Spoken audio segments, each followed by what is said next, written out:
So here's the question. Prepper group or lone wolf? Now, I've been thinking about this. I've been thinking about this for a long time. And I think this question, I think the answer to this question is a very interesting study in psychology. Your specific answer to this question is largely based on your experience with people up until this point in your life. Now, I understand the benefits of both. I understand the cons of both, at least on the surface, right?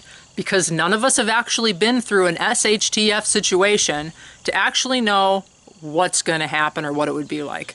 Let's face it, we have zero idea. We're all just speculating here. We're spitballing. We're doing our best that we think will help us out right now. Okay.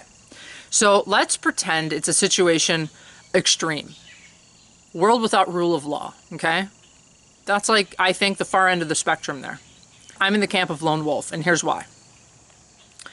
There is not another human on this planet other than my husband that I trust with my life. I've had good friends that I trusted with my child. Like, I thought these people were like family level friends, right? Just to have them drop me like a hot rock, stab me in the back, whatever.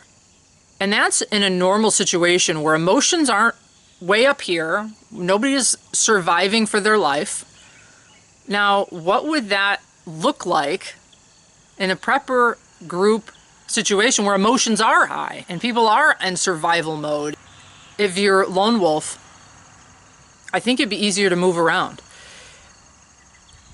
Now, like I said, none of us know what SHTF is going to look like, but I have a feeling if it's going to go down, it would be a situation where you might be able to stay in place for a little while, but I think eventually you're going to have to scoot.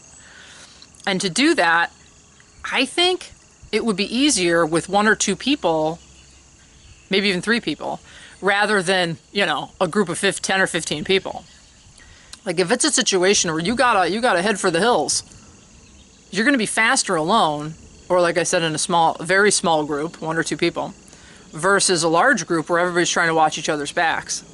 So that leads me to the next thing, which is maybe instead of hoarding a bunch of supplies in your house, which like I said, I'm all about having some stuff, but maybe we should practice being homeless. Oh, how do you practice being homeless? Well, like camping.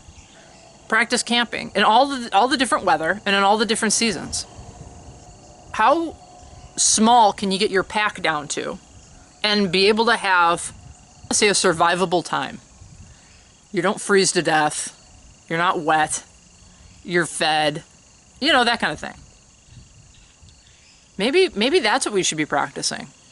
Instead of how many cans and buckets of 5-gallon buckets of beans can I get in my basement, maybe it should be how small can I get my gear pack down to and survive a night in the winter in the forest, hiding. I walk with you through the great divide.